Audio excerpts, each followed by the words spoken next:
Muy buenas tardes a todos los que nos escuchan esta tarde.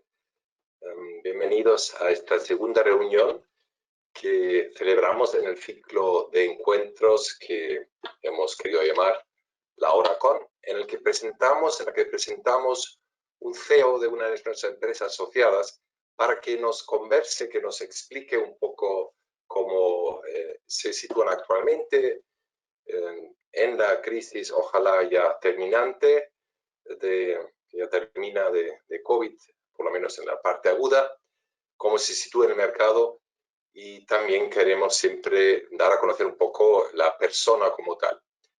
En un principio lo hacemos cada 2 semanas, en agosto ciertamente pausaremos y seguiríamos en septiembre.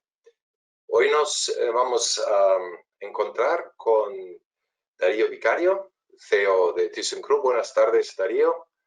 Qué bien que estés hoy aquí. Hola, muy buenas tardes. Bienvenido.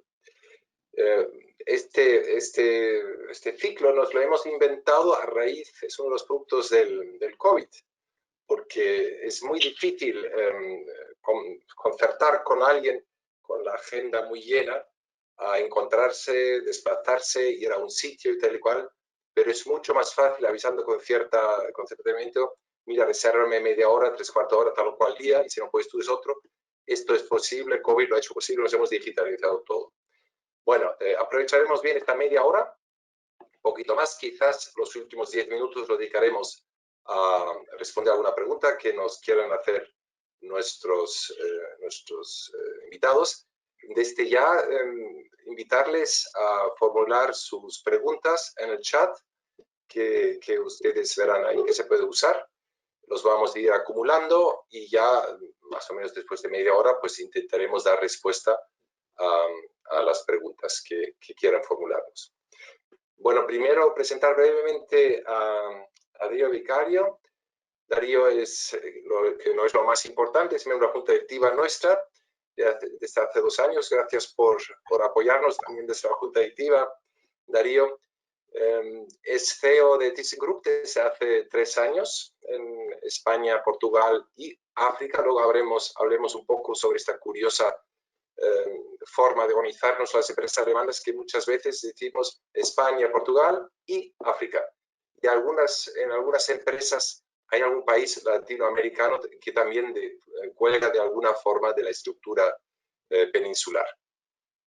Anteriormente has estado en otros menesteres, te has dedicado a los neumáticos profundamente, en el marketing, en retail, en consumidores, en 2 competidores grandes, en la japonesa Bridgestone, Firestone, y luego has pasado por Goodyear. Y después todavía estuviste 5 años en una empresa de seguridad sueca que yo no conocía, la verdad. Tengo que mirarlo, que se llama, ayúdame, se llama Gunebo. Gunebo, sí. Gunebo, perdón, no lo he pronunciado mal. En España se conocía más como Fichet, era la antigua Fichet Bosch. Ah, sí, esta sí sí, esta sí me suena. Muy bien, pues bienvenido. Darío, te quiero pedir brevemente que nos expliques la actividad actual de ThyssenKrupp en España, qué hacéis, cuánta gente estáis, porque estáis en diversos sectores. Quizás antes de empezar, resaltar que, habiendo hecho un poco mis deberes, desde cuando ThyssenKrupp está en España, soy, según nuestro libro Memoria que sacamos a raíz del 100º aniversario de la Cámara en 2017, sois la empresa más antigua. Aquí nuestros registros demuestran que estáis aquí, habéis estado aquí desde 1874. Así que realmente una larguísima historia. Ciertamente no decíais lo mismo entonces que ahora. Entonces cuéntanos un poco más de la hora, por favor. Bueno, efectivamente, es una empresa centenaria con muchísima historia. Muy buenas tardes a todos y muchas gracias por esta invitación y esta oportunidad. Muy brevemente, para describir lo que es el grupo ThyssenKrupp, bueno, es un gran grupo industrial alemán que trabaja principalmente en 5 grandes bloques de negocio. De hecho, está prácticamente dividido en esos 5 bloques. Uno de ellos es el acero, Esta es la división de steel. Otro es la parte de materiales, que además de fabricar acero también vendemos otro tipo de materiales, muchos de acero y muchos tipos, también plásticos y otros. Otra división se llama Components, que fabricamos y estamos muy cerca del sector de automoción, del sector de la aviación, o sea, componentes para otras máquinas más grandes. Otra división se llama Industrial Solutions, que es todo el aglomerado de soluciones industriales. Ahora os pondré el ejemplo que tenemos en España con Polysius, que es una empresa especializada en diseñar cementeras a nivel mundial, ¿no? Y luego la quinta parte es la parte de elevator, que bueno, pues como muchos entenderéis, nos dedicamos a fabricar, a instalar y a mantener escaleras mecánicas y ascensores y todo tipo de aparatos de elevación. Todo el grupo en el mundo pues engloba estos negocios. Aproximadamente el grupo factura unos 40 billions globalmente, y ahora habréis leído mucho en la prensa estas últimas semanas acerca de ThyssenKrupp, porque hay una particularidad, y es que Elevator, la división de Elevator, se ha vendido, se anunció la venta a finales del mes de febrero, y de hecho se cierra toda la operación ahora en el mes de julio, ¿no? La parte de Elevator, que es de la que vamos a hablar, sobre todo, es un negocio de unos 9 billions a nivel mundial, con 53.000 personas, 53.000 empleados, de los cuales aproximadamente unos 4.200 estamos en España. Y además, España y Portugal es uno de los mercados más importantes del grupo en Elevator, por la particularidad de que además España es el país con más ascensores por habitante. Y esto pues nos hace a nosotros y a nuestros competidores en este país ser, bueno, pues ser uno de los mercados más interesantes, y por eso tenemos una presencia especial, con fábricas, con centros de innovación y con una presencia en todas las provincias, ¿no? Bueno, esto es básicamente lo que somos. Muy bien, gracias, Darío. Has dicho que tenéis centros de innovación. Hay uno en Madrid, entiendo yo, que cuando uno sale por Madrid dirección a Extremadura, se ve ahí una torre alta. Yo creo que hubo una gran inauguración muy sonada con el rey y tal hace unos años, pero luego tenéis otro centro de innovación en Asturias, bastante lejos. ¿Cuál es la relación entre un centro de innovación y otro? ¿Y qué rol tienen para un grupo en España y a nivel mundial? ¿Qué aportación hacen al grupo entero? Bien, el grupo, ya centrándonos en la parte de elevadores, el grupo en España tiene 4 fábricas relacionadas con la elevación. Una de ellas es la fábrica de ascensores que tenemos en Móstoles, que esta es la que te refieres saliendo por la carretera de Extremadura, en donde tenemos, bueno, ahí fabricamos un ascensor, principalmente fabricamos un ascensor que se llama Synergy, que es, digamos, es un gran estándar y es el ascensor de mayor volumen que tenemos en Europa, ¿no? Se exporta muchísimo, es decir, es una fábrica que, si bien está en España, lógicamente España consume muchos de esos ascensores, pero una parte importantísima, mucho más de la mitad, casi un 70%, es exportado a otros países. Tenemos otra fábrica en Andoain, que es de toda la parte de los componentes electrónicos, de la maniobra del ascensor. Y luego en Asturias tenemos una fábrica de escaleras y pasarelas rodantes en Mieres, muy cerca de otra que también fabrica pasarelas de embarque, boarding bridges, prácticamente una enfrente de la otra, también en Mieres. En Gijón tenemos un centro de innovación a nivel internacional, en donde desarrollamos también ideas y conceptos que se aplican en todos nuestros sistemas, no solo de ascensores y escaleras, sino también de aproximación, y siempre vamos un poco más allá en cuanto a la innovación y desarrollo, ¿no? Es un orgullo también tener esa presencia, porque además de, como os decía, ser un mercado muy rico en cuanto a negocio y en cuanto a presencia dentro de este mercado, esa proximidad con los centros de fabricación y sobre todo con donde se está cocinando la innovación de lo que va a ser el futuro de este sector, pues es muy, muy interesante, ¿no? En todas las fábricas hay un pequeño en las españolas y en las de fuera. Hay un pequeño PDC, un pequeño centro de innovación, de desarrollo de producto, pero están muy vinculados con estos centros de innovación, con una especial importancia el nuestro que tenemos en Gijón. Pues el tema de la innovación y los centros de innovación que tenéis, a los que he hecho referencia, tienen particular importancia cuando preguntamos a las empresas si están pensando o si la matriz está pensando en deslocalizar.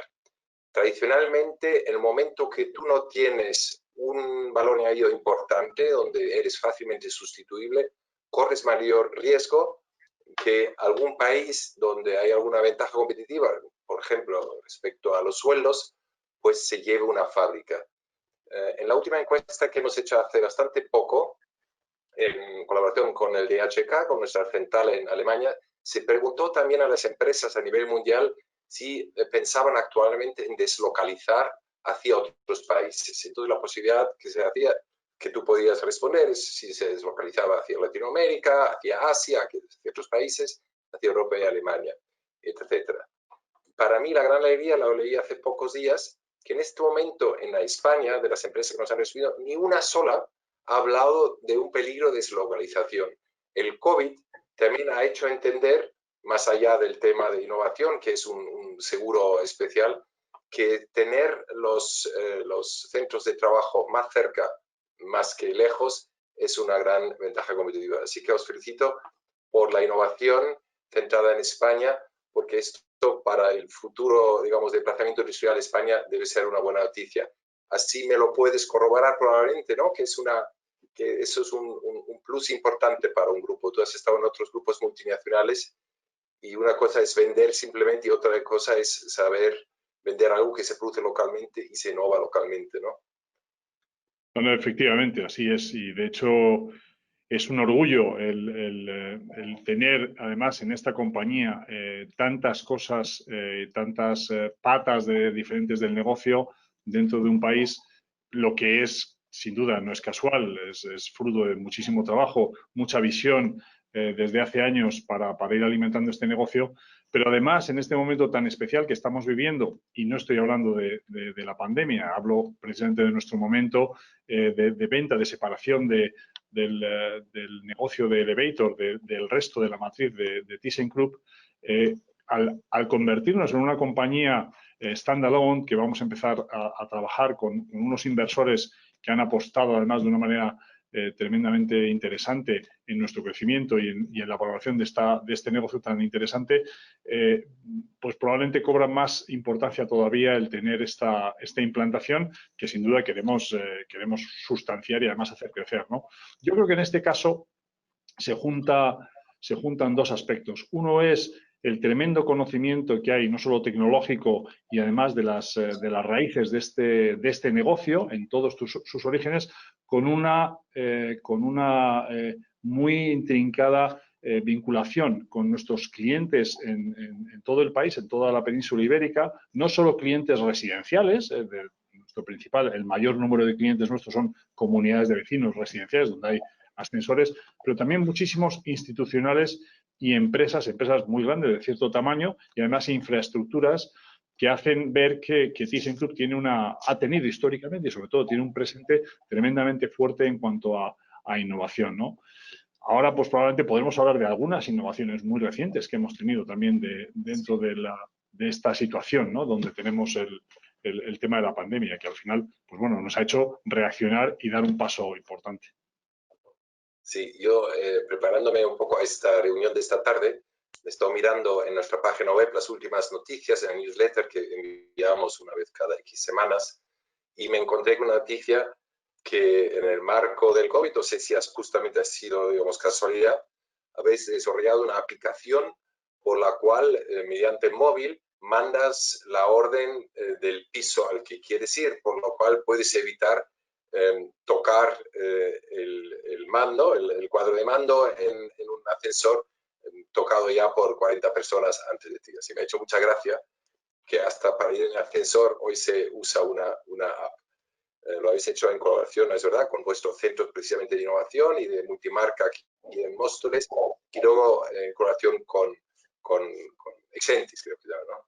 Así que, Sí, eso a es. propósito de situación de pandemia y de las cosas que uno hay que inventar para sobrevivir, vosotros obviamente no habéis sido tan castigados como otros sectores. En la encuesta a la que yo hacía referencia, al igual que la anterior, que hace un mes más o menos hicimos, el 80% más o menos de las empresas, digamos, se quejan bueno, más que se quejan, ponen la voz de alarma de la enorme bajada de demanda que están sufriendo, del enorme recorte de pedidos que han tenido que sufrir. El 50% ha tenido suspensión digamos, de horas, de compras, y el 80% dice pues la rebaja del año va a ser muy importante. Vosotros no habéis tenido que ni cerrar, porque sois, entiendo yo, habéis sido industria esencial. Aún con pandemia, los ascensores tienen que funcionar sí o sí, por lo cual mantenimiento y producción habéis podido seguir tal cual.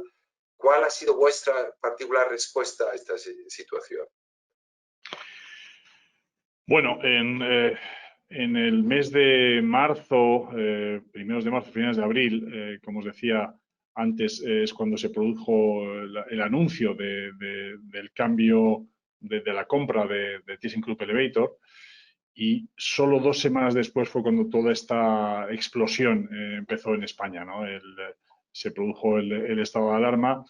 Creo que nosotros nos adelantamos a cortar algunos viajes ya desde las primeras semanas del mes de marzo, y de hecho, la semana anterior a la declaración en España del estado de alarma, ya empezamos con el teletrabajo de una manera importante, ¿no? Cuando ya se produjo después la aparición del Real Decreto que empezaba a limitar ciertas horas, efectivamente, fuimos considerados servicio, industria esencial, y por tanto hemos seguido trabajando, teletrabajando desde las oficinas, pero trabajando físicamente en los huecos de los ascensores, en las escaleras, produciendo todos los mantenimientos que tenemos en contrato y haciendo las reparaciones necesarias, y sobre todo asistiendo a lugares en donde, por la naturaleza de la actividad que estaban desarrollando, hospitales, centros públicos, pues eran también fundamental el que todo funcionara y no se parase nada, ¿no? En ese sentido, sin duda nos ha afectado mucho. Piensa que muchos de nuestros clientes pues son centros comerciales, son hoteles, son retailers que han tenido su actividad totalmente parada, y sin duda pues nos ha afectado también económicamente, ¿no? Pero digamos que desde el punto de vista de cómo hemos estado trabajando y cómo hemos acometido pues nuestra labor, hemos tenido, por un lado, la suerte de poder estar muy cerca de lo que estaba ocurriendo en la sociedad con nuestro trabajo día a día, con todos nuestros técnicos funcionando. Si bien hemos adaptado, por supuesto, con nuevos protocolos de seguridad e higiene, sobre todo de higiene para proteger tanto a nuestros empleados como a nuestros clientes, para evitar contagios, en un momento que, bueno, todos sabéis que hemos tenido muchísimas dudas, ¿no?, acerca de qué es lo que hay que hacer exactamente para protegernos, ¿no? Pero bueno, afortunadamente hicimos una compra anticipada de mascarillas, de guantes y de trajes también de protección para hacer ciertos servicios que, bueno, pues hemos tenido prácticamente toda nuestra red muy atendida con los EPIs necesarios desde la primera semana del mes de marzo, ¿no? Y seguimos hoy también proveyendo a todas nuestras delegaciones, de manera que al final, pues con las lógicas negociaciones que tuvimos que tener también con toda la parte social de la empresa, haciendo muchísima pedagogía y haciendo entender que precisamente nosotros teníamos que estar echando una mano a nuestros clientes y consiguiendo que nada se parase en la sociedad, ¿no? Entonces, en nuestra parte, creo que, sin duda, como decía, nos ha afectado económicamente. Nuestros números no son los que tenían que haber sido, porque además estábamos desarrollando una campaña muy buena, pero bueno, aún así creo que no es el momento tampoco de echar números en cuanto al detalle, es más bien un momento de ver cómo hemos actuado en un momento complicado, tremendamente incierto, y pienso que es de justicia que nos sintamos orgullosos. Así lo hemos hecho saber a todos nuestros empleados, y sin duda nuestros clientes también nos lo han hecho saber con muchas notas y con muchos mensajes de ánimo y de agradecimiento por la labor que hemos hecho en todos estos meses, ¿no?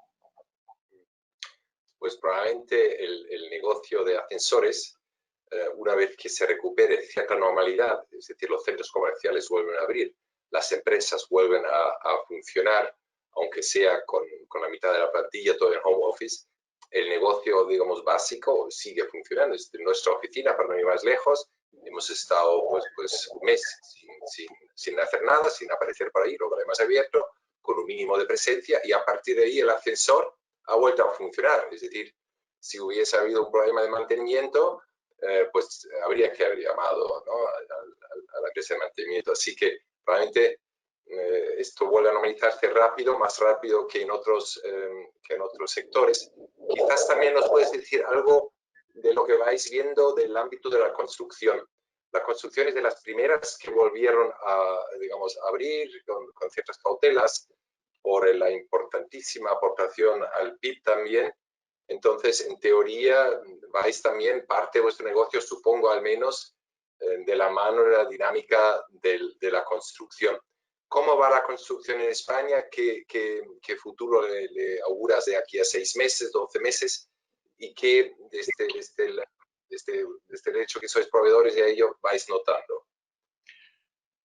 Bueno, sin duda fue una de las actividades con más, bueno, con muchísima empleabilidad, que además se vio interrumpida por el Real Decreto, que al final, pues bueno, unas semanas después se pudo volver a poner en marcha lo que era la construcción de obra nueva, digamos, seguir levantando edificios en la fase en la que estaban.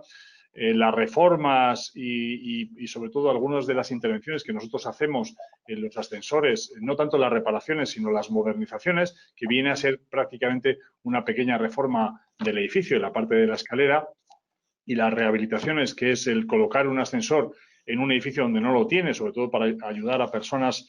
Muchos de estos edificios que tenemos en España antiguos, donde viven muchas personas mayores de 4 o de 6 alturas, sin ascensor, y este ejercicio, esta instalación la llamamos rehabilitación, que es el colocar un ascensor nuevo donde no existía. Pues estas actividades se fueron poniendo en marcha de nuevo a mitad del mes de abril, ¿no?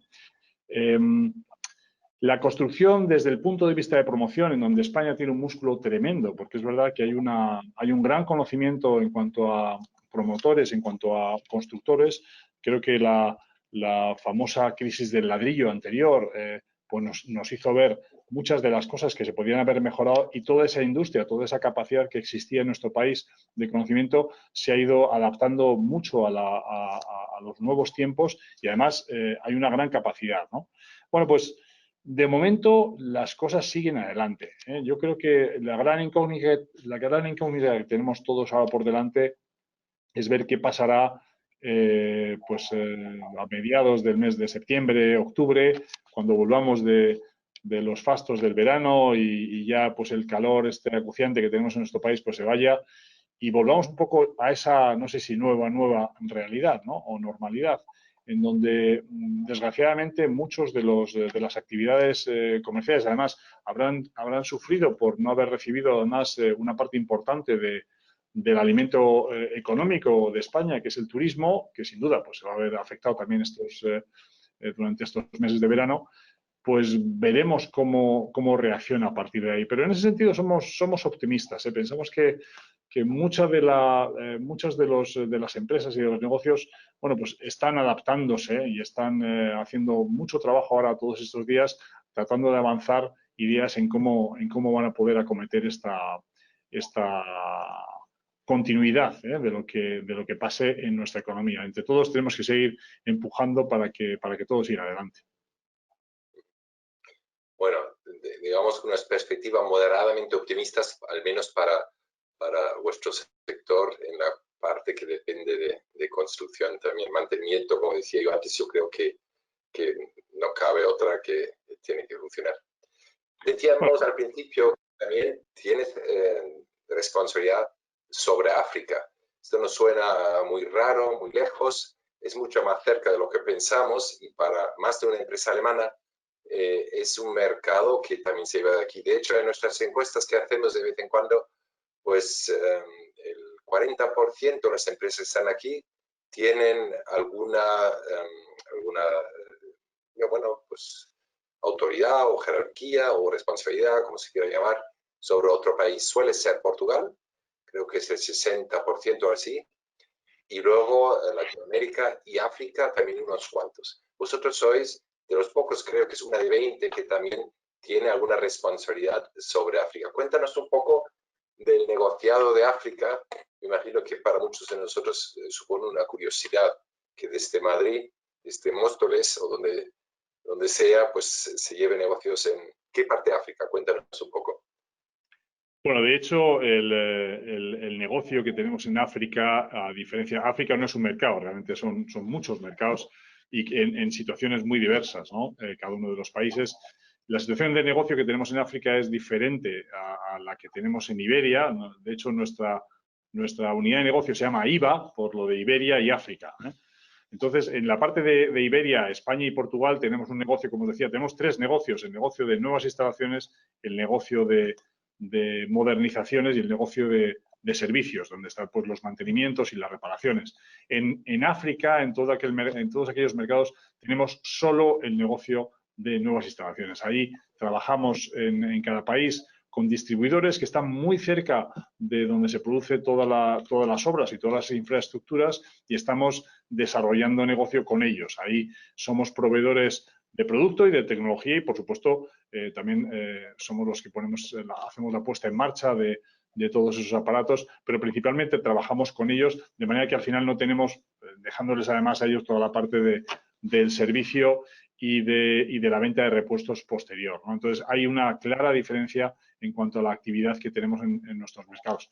Por ejemplo, en Iberia tenemos pues casi 100 puntos de venta, o sea, 100 puntos de servicio entre España y Portugal, ¿no? Pequeños locales, o sea, una proximidad tremenda a la sociedad, ¿no? Allí donde ocurren cosas, donde son principalmente lugares en donde no solo tenemos preparados nuestros técnicos, nuestros repuestos, sino que además es donde todo ocurre de una manera muy, muy ágil. En África tenemos un negocio principalmente comercial y logístico y de atención técnica, ¿no? O sea, ahí es donde está la principal barrera tecnológica. En un negocio, como te decía, que en la parte de servicios está tremendamente digitalizado, ¿no? Ya hemos empezado hace muchos años a invertir en este aspecto y en ese sentido, pues bueno, ahora con la pandemia, con la situación del COVID, pues no hemos hecho más que acelerar algunas de estas cosas, ¿no?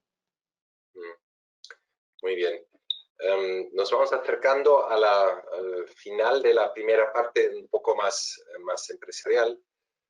Quizás puedas darnos unas indicaciones sobre el sector en general. Recuerdo un vídeo en el que presentasteis un poco la visión de futuro de la movilidad. Entonces, lo que más curiosidad suscitó eran las conexiones entre edificios, no ascensores, como lo conocemos todos, sino en esta película de repente veías pasarelas a 200 metros de altura o 150 metros de altura entre un edificio y otro, cosa que en una ciudad, digamos, ultramoderna. Cuéntanos un poco, algunas pinceladas sobre la evolución de soluciones de movilidad. ¿Es solamente subir y bajar? Parece ser que no, ya te he dado una pista por lo que a mí me impresionó, pero me imagino que hay otras cosas que se puedan remarcar, si quieres. Bueno, yo aquí destacaría dos asuntos, ¿no? El primero, el tema de la movilidad vertical, del transporte vertical, que el ascensor es el principal medio de transporte utilizado en el mundo, ¿no? Todos los días movemos a más de 1.000 millones de personas, ¿no? En transporte vertical, en ascensores o en escaleras mecánicas, ¿no? Y por tanto, además, es el más seguro, porque es donde menos accidentes ocurren, ¿no? Comparado con todos los demás medios de transporte que existen, ¿no? Y el otro gran tema es la mega tendencia de la urbanización. El concepto de hacer concentraciones de personas en las ciudades cada vez van a ser lugares más grandes, con edificios más altos para que vivamos más en vertical y hacerlos de manera más eficiente en cuanto a consumo de recursos y de energía, y por tanto esa movilidad vertical y horizontal conectando edificios entre sí será una realidad que ya en algunas de estas megaurbes enormes, y fijaros que las estadísticas, y probablemente no es un momento de aburridos con números, pero si miráis las estadísticas de las ciudades, se está más que duplicando en los últimos años el número de personas que viven cada vez más concentradas. Lo mismo está ocurriendo en el tamaño, en la altura de los edificios. hasta hace 50 años un edificio de 200 metros en un edificio altísimo. Ya estamos hablando, cada 10 años se están duplicando esas alturas y, por tanto, tecnológicamente la necesidad de tener sistemas que cubren esa necesidad de las personas en vivir en altura son más y más necesarias. En el momento que vivimos en alturas y ya tenemos, por ejemplo, en nuestras ciudades en España algunos edificios que superan esas alturas de 400, de 500 metros, pues ya nos damos cuenta que ir al edificio, ir a la oficina del edificio de al lado, que en distancia está a 300 metros, pues a lo mejor nos va a costar un viaje muchísimo más ineficiente bajando a la calle, caminando luego una parte y volviendo a subir, ¿no? Entonces, ese kilómetro y pico que podemos hacer, que hacemos habitualmente, en vez de hacer esos 100 metros, son las cosas que van a ir cambiando y ya existe tecnología para ello, ¿no? Otra cosa diferente es que la sociedad y los medios económicos estén ahora mismo preparados para asumir esas inversiones. Pero esto es un poco como la ciencia ficción, ¿no? O sea, yo creo que primero se diseña lo que será y después eso va llegando, ¿no? Pero ahí tenemos un reto tremendamente bonito, ¿no? En hacer que las ciudades sean mejores lugares para vivir para las personas y bueno, pues toda la tecnología que ayuda a todo esto. Pues me has respondido básicamente una pregunta que venía aquí. ¿Cree usted que va a cambiar la manera de utilizar los ascensores tras el COVID? Pero ya y 10 años más. Inmediatamente, porque esto yo creo que es el ascensor ¿cómo le llamáis? Multi. El Sí, ascensor multi es el ascensor sin cables. Claro, que así se llamaba el ascensor que presentasteis ahí en la película esa, con ocasión del Premio de Excelencia, efectivamente. Bueno, pero de aquí a poquito, tras el COVID, la gente va a tener más miedo a ir en el ascensor, probablemente no prefiere ir por escaleras para no estar muy justo. Yo hace poco vi en un ascensor máximo 2 personas, en el que normalmente habrían estado 6, menuda lata. Entonces, hay edificios que probablemente están dotados de ascensores normales para una ocupación del 80 o 90% media, y de repente dicen, no, es que máxima ocupación 20%, o ya ha desaparecido esta obligación digamos, de aforo de ascensores. ¿Ahí no encontráis un límite brutal o ha desaparecido ya? Bueno, como te decía, nosotros hemos estado colaborando muy cerca de la sociedad durante todas estas duras semanas en las que hemos estado aprendiendo pues, día a día, ¿no?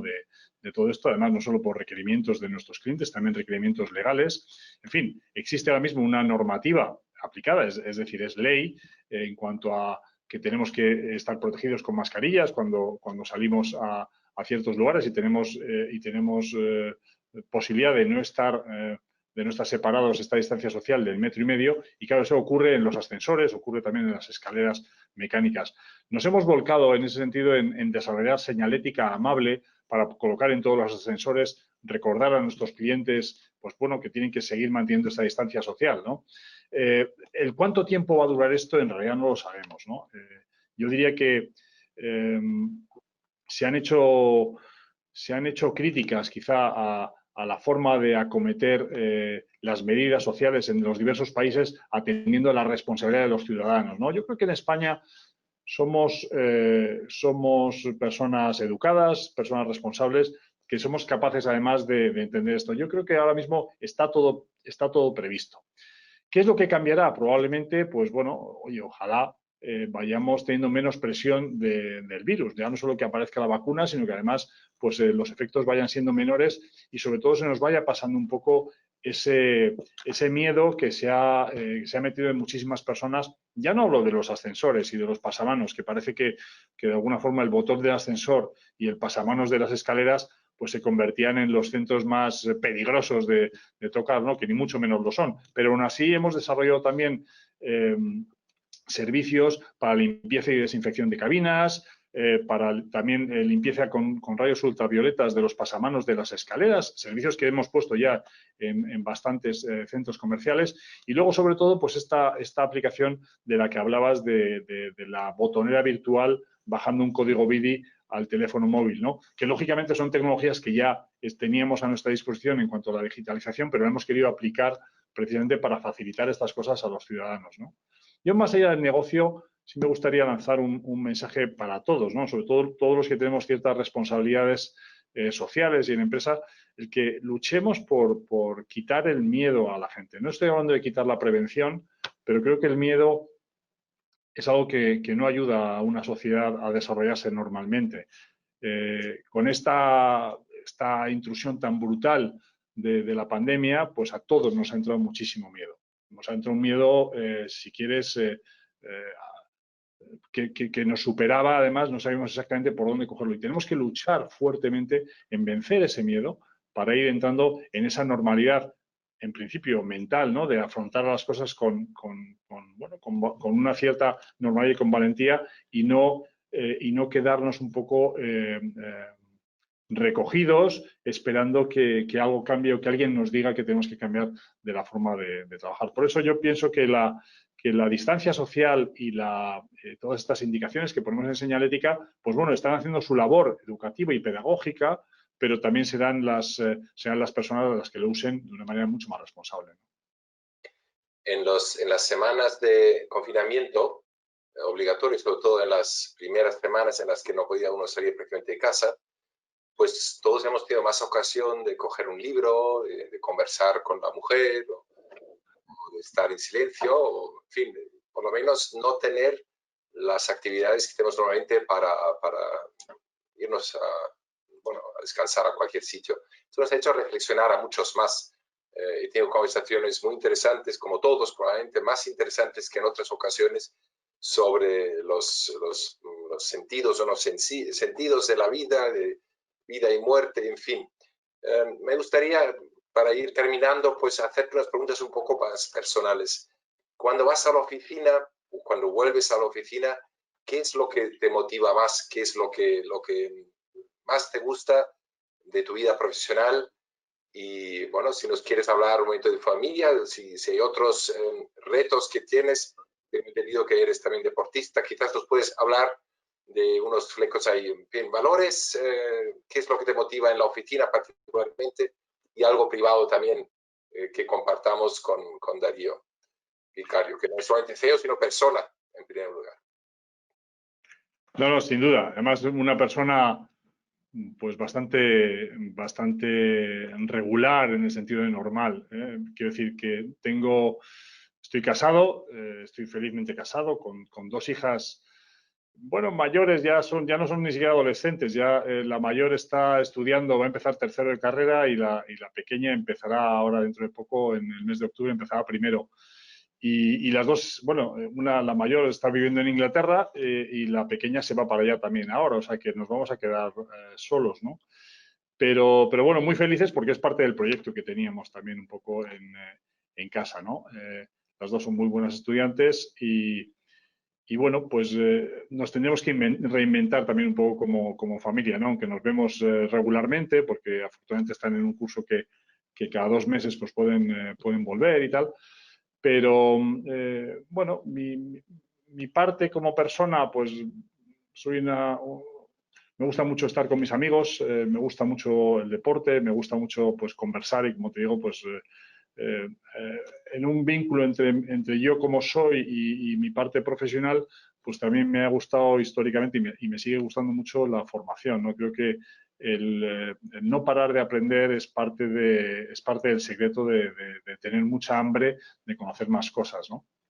Yo he tenido además la enorme fortuna de haber podido trabajar en diversas compañías de sectores muy diferentes y esto pues me da una perspectiva muy interesante, ¿no? A mí lo que más me gusta es tratar con personas, con gente, entonces en las organizaciones, en las empresas donde trabajo, pues para mí la clave siempre está en el factor humano, ¿no? Entonces, la forma de organizarse de esas personas, los objetivos que buscan, el quitar cosas que rozan en vez de favorecer, el alinear en definitiva equipos, pues es algo que sin vanagloriarme de nada, pues creo que no se me da mal, ¿no? Y creo que cuando la gente trabaja enfocada, se consigue muchísimo más que cuando se tienen solamente pues grandes individuos, ¿no? Si además puedes conseguir hacer grandes equipos con grandes individuos, que es el caso que me ocupa. En ThyssenKrupp es un equipo humano impresionante, ¿no? Con un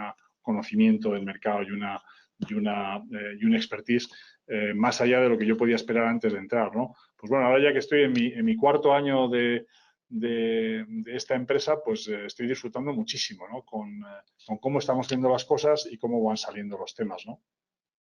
Nos enfrentamos ahora ante una situación complicada, económica, de un cambio, bueno, pues que no sabemos realmente lo que va a pasar, pero lo que hemos estado haciendo también durante todas estas semanas ha sido comunicar muy de cerca, ¿no? Preguntar a la gente cómo estáis, ¿no? Yo, durante las semanas del mes de abril, sobre todo aquellas en donde aún no podíamos salir, ¿no? Yo he estado yendo a la oficina, iba a nuestro almacén que tenemos en San Fernando, de vez en cuando venía aquí, aunque aquí tenemos muy poquita gente, ¿no? Teníamos prácticamente solo el contact center que venía presencialmente hasta que pudimos habilitar también formas para poder teletrabajar. Pues bueno, hacíamos muchas videoconferencias como esta, ¿no? Hablando con las personas, con los diferentes grupos de la empresa para ver cómo se sentían, qué es lo que estaba pasando. Y de ahí hemos sacado muchísimas conclusiones y muchas ideas que hemos ido implementando casi de un día para otro, ¿no? Y mejoras que al final pues, nos han hecho a todos ver que la parte del teletrabajo, que sin duda ha llegado para quedarse, o sea, yo también creo que en la parte, no, o sea, a la pandemia creo que solo le podemos poner cosas malas, ¿no? Pero al concepto de teletrabajo, a este teletrabajo forzado, nos ha hecho aprender a todos muchas cosas y algunas pues son de pura eficiencia, ¿no? Y vamos a mejorar. Yo creo que haremos probablemente viajes más eficientes y reuniones mucho más concretas y mucho más útiles para todos, ¿no? Bueno, pues este es un poco lo que yo creo que es importante hacer con las personas en los momentos importantes, ¿no? Ahí es donde se ve probablemente lo mejor de los equipos y se mejora también las cosas que hay que mejorar. Sí, pues yo creo que todos somos conscientes que esta pandemia, estas semanas, meses pasados nos han hecho aprender mucho. De alguna forma nos han hecho nadar donde no sabíamos que en realidad ya sabíamos nadar y hemos empezado a nadar todos de alguna forma.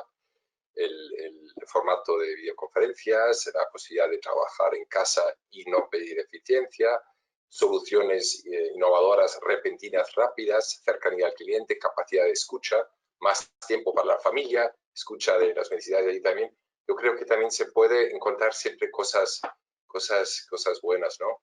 Y con eso, con los consejos que uno va aprendiendo de una crisis, la última cosa que voy a pedir es que des un consejo al gobierno. Tienes aquí a Pedro Sánchez, unas personas que está escuchando, quiere saber qué opinan los CEO de las empresas alemanas de España. Obviamente no vas a dar aquí un speech de 40 minutos, sino simplemente una pincelada. Mira, yo desde el mundo de las empresas, yo le pediría al gobierno esto y aquello, o evitaría esto o aquello. Así, dos pinceladas. Yo también a Peter Gris se lo pedí. Y bueno, desde tu sector, desde tu visión, de tu experiencia, lánzale un reto que para ti sería clave. Bueno, la verdad es que no envidio en absoluto a quienes tienen que tomar decisiones de gobernar un país en estos tiempos tan complicados, ¿no? Se han tomado muchas decisiones, algunas personalmente creo que mejores que otras, pero sin duda, sin entrar en la parte médica, que, bueno, pues desgraciadamente en España hemos tenido un número de muertos muy alto y pese a haber tomado medidas de un confinamiento, pues probablemente de los más altos, de los más grandes del mundo, pues nos llevamos esa desgracia, ¿no?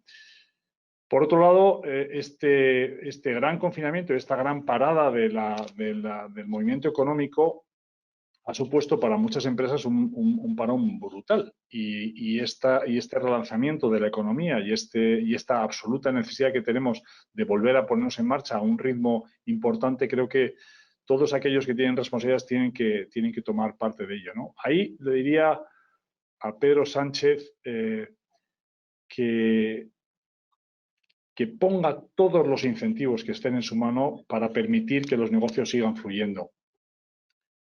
Que haga todas las señales necesarias, porque él no puede cambiar el comportamiento de las personas, pero sí puede poner los incentivos y las señales para que la actividad económica se impulse, se impulsen también las inversiones nacionales o extranjeras, porque lo vamos a necesitar. El país se ha quedado, está dañado y se ha quedado tocado. Ahí tengo yo mis dudas acerca de cuánto de tocado competitivamente con otros países nos vamos a quedar. Y por eso, en clave puramente nacional, yo diría, no seamos tímidos, no seamos timoratos en lanzar estímulos de desarrollo y de reducción, por ejemplo, de la fiscalidad de ciertas actividades. Pienso que, por ejemplo, ya entrando en nuestro segmento, aplicar un IVA reducido a ciertas operaciones de obras y de reparaciones y de modernizaciones, infraestructuras de edificios, va a ser fundamental. No hay peor impuesto que el no cobrado porque no se realiza la actividad económica. Por tanto, creo que es muy importante que se incentive esa actividad. No que se incentive la empleabilidad per se, que es algo que he escuchado en ocasiones que me parece que tiene las piernas muy cortas, ¿no? Que la gente continúe manteniendo su puesto de trabajo, pero bueno, habrá que darles contenido, ¿no? O sea, no se trata de tener a gente empleada, se trata de que la gente esté haciendo algo útil por lo que se genere una riqueza. Yo sería principalmente estos dos aspectos. El tema del IVA reducido, por ejemplo, el tema de los impuestos y el tema de favorecer la inversión. Pues, Darío, muchas gracias. Ahí estás alineado con las respuestas que han dado buena parte de las empresas. El 61,5% de las empresas encuestadas nos dijeron el reto, digamos, principal o clave son medidas de apoyo concretas a la economía, a las empresas. Curiosamente lo dicen a pesar de los miles de millones que ya está, digamos, activando el gobierno, todo parece todavía poco. Lo que me preocupa, por cierto, y con eso quiero terminar, un poquito más, 8 o 9 puntos más, sigue siendo las condiciones jurídicas económicas generales, politische Rahmenbedingungen, que decimos en alemán, digamos, el marco jurídico económico general. Digamos, preocupa la política, la estabilidad tal y cual, y preocupa la insuficiente apoyo todavía al entramado empresarial. Bueno, pues muchísimas gracias, Darío. Gracias también a los que nos han escuchado esta 3/4 hora. Espero que haya sido interesante. Hemos recibido alguna felicitación.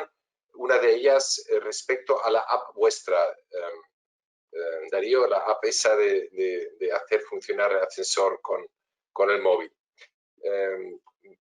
Los que nos siguen están viendo las próximas sesiones de la hora con. El 15 de julio estaremos con Isabel Carmena de Hella. En septiembre estaremos con Julia Hillenbrand. Espero que los aviones de Lufthansa estén todos otra vez en el cielo para entonces.